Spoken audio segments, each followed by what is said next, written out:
Imagina que você está sobrevoando em um deserto, onde a paisagem é quase sempre a mesma, areia, pedras e pouca vegetação. De repente, você se depara com algo surpreendente. Milhares de linhas que formam figuras gigantescas de animais, plantas e formas geométricas que se estendem no solo por quilômetros há mais de 2000 anos. Você se pergunta, quem fez isso? Como? E por quê? Esse é um enigma que desperta a curiosidade dos maiores cientistas de todo o mundo há décadas sobre essas misteriosas figuras. Você sabe de que lugar estamos falando?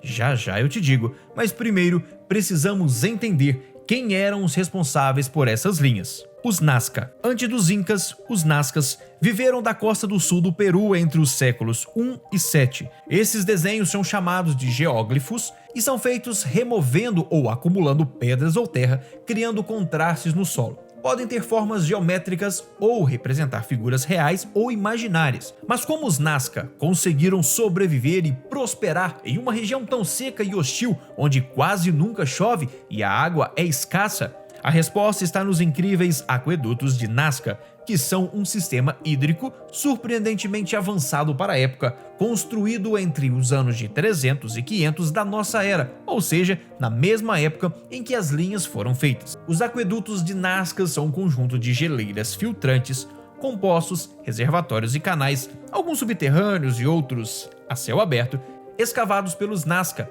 que captam a água do lençol freático sobre os terrenos desérticos. Eles funcionam como uma espécie de esponja gigante que absorve a água que vem das chuvas e neves dos Andes e a conduz por trechos subterrâneos e descobertos até ser armazenada em um reservatório de onde é posteriormente distribuída para as lavouras. Os aquedutos são considerados um patrimônio cultural e natural do Peru que merece ser preservado e valorizado. Mas você já deve estar se perguntando o que são exatamente essas linhas que formam figuras no chão? Bom, as linhas de Nazca são compostas por mais de 800 linhas retas, 300 figuras geométricas e 70 desenhos figurativos.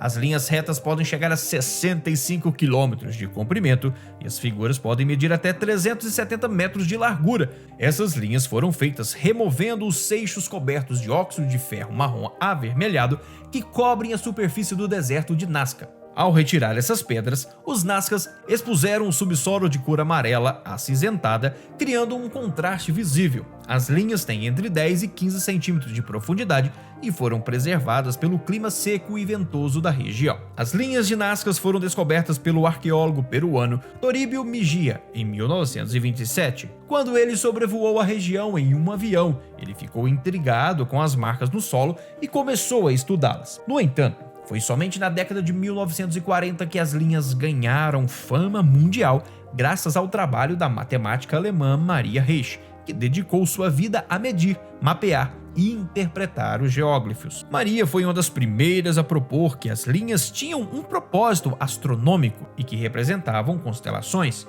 Ela também defendeu a preservação das linhas contra a erosão natural e a intervenção humana. Por sua contribuição, ela ficou conhecida como Dama das Linhas. E como será que essas linhas foram feitas e por quê?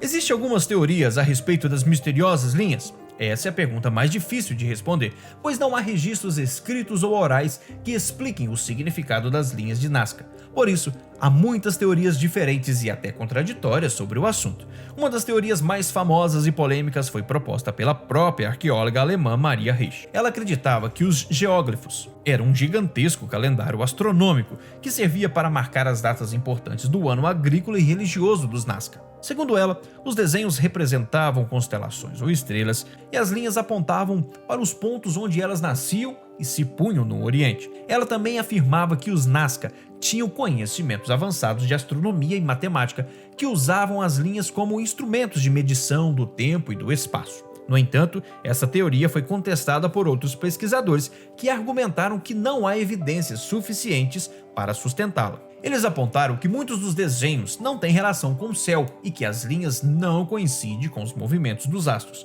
Os pesquisadores também questionaram a precisão dos cálculos de Maria e sugeriram que ela projetou as suas próprias interpretações sobre as linhas. Outra teoria bastante conhecida é de que as linhas de Nazca tinham um caráter religioso Os Nazcas teriam feito os desenhos como pedidos aos deuses para garantir a sobrevivência no deserto. Eles também teriam usado as linhas como caminhos sagrados por onde realizavam procissões ou peregrinações. Alguns dos desenhos representariam animais ou plantas sagradas ou símbolos de poder ou identidade dos grupos sociais. Essa teoria é baseada em evidências arqueológicas e etnográficas que mostram que os Nazcas tinham uma religião complexa e diversificada com vários deuses e mitos. Ela também é apoiada por estudos antropológicos que comparam as linhas de Nazca com outras manifestações culturais e similares na América do Sul, como os caminhos incas ou as pinturas rupestres. No entanto, essa teoria também tem suas limitações e críticas.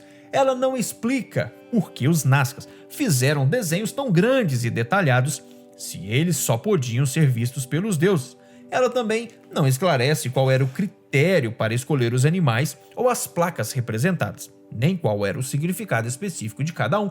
Ela também ignora a possibilidade de que as linhas tivessem outras funções além de religiosa. Uma outra teoria foi proposta pelo suíço Erich von Däniken, que escreveu o livro Eram os Deuses Astronautas? Na década de 1960. Ele especulava que os Nazca teriam recebido ajuda ou instrução de alienígenas para fazer linhas, que seriam pistas de pouso ou mensagens para os visitantes cósmicos. Ele também sugeria que algumas figuras representavam naves espaciais ou seres extraterrestres. O problema dessa teoria é que não tem nenhuma evidência científica e é que é considerado uma ofensa à inteligência e à capacidade dos antigos povos peruanos.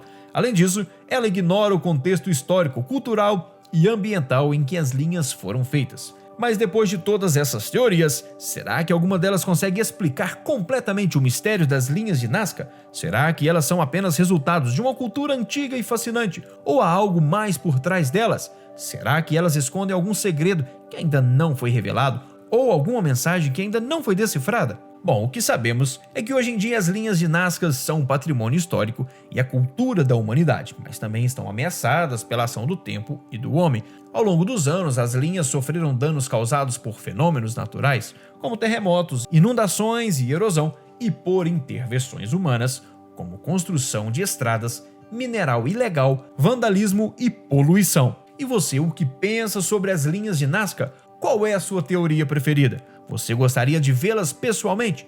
Deixe aqui embaixo o seu comentário e compartilhe esse vídeo. Obrigado por ficar até o final e até o próximo vídeo, aqui no canal Por Que Isso?